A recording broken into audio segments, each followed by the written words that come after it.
Course 6. The bread of separation. Why do I feel alone? Even when I'm with people.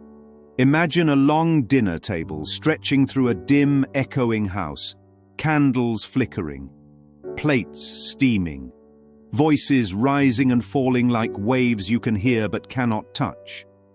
Every chair is taken. Every face is lit and alive. But one seat, yours, feels like a sealed glass box in the middle of the celebration. You see them, you hear them, you even laugh at the right moments because that is what the room expects. And yet the loneliness sits heavier than the plate in front of you. It is a weight without a shape, a silence inside the noise. That is the bread of separation.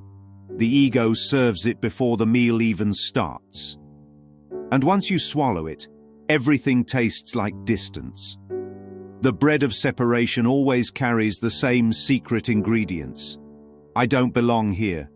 No one sees me the way I wish to be seen.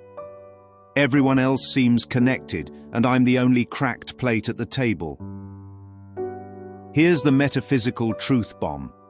Loneliness doesn't come from the absence of people. It comes from the belief that the mind is separate from love. People can't fix that because people aren't the cause of that belief. So the ego pushes comparison across the table like a side dish you never ordered. It whispers, "Look at what they have that you don't." It whispers, "See how she shines and how you flicker." It whispers, "Everyone is living a life you somehow missed out on." This is where jealousy sneaks in. Not because you actually want what someone else has, but because the ego says their joy proves something is lacking in you. This is where FOMO rises, not because the event mattered, but because the ego says meaning lives elsewhere, with someone else, and the invitation skipped you on purpose. But now the story, expanded, clearer, sharper. There was a boy who lived in a town where everyone carried lanterns. Lanterns were the symbol of joy. The brighter the lantern, the happier the person was supposed to be. The boy's lantern always looked dim to him.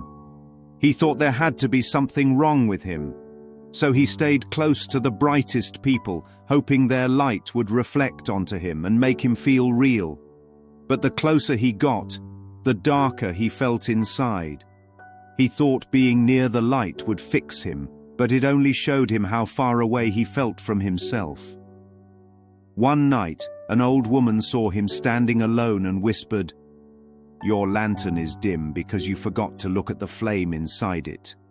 You've been trying to borrow other people's light, but a borrowed lantern can never warm your hands." That line cracks the entire bread of separation in half. The ego says light must be borrowed. Spirit says light is remembered. Loneliness is not the absence of company.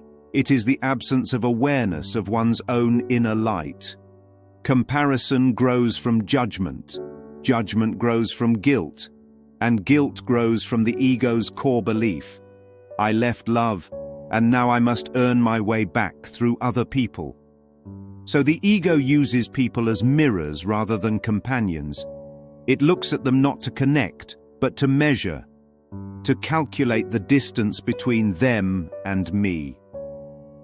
But here's the spiritual reversal. There is no them and me in the mind of God. Separation is a hallucination, not a condition. Loneliness is the echo of believing the hallucination is real. So the bread of separation is the meal of forgetting who you are before remembering what you're not. Now for the quiet question that tilts the room. If a crowded room can still feel empty, what exactly did you hope the crowd would fix in you that was never broken to begin with? And finally, the soft setup for tomorrow, the forgiveness main. Because if the bread of separation tastes bitter, wait until tomorrow when we serve the forgiveness main. Not the question, how do I forgive the unforgivable? But the deeper truth. What if the unforgivable never happened in the reality where you were created whole?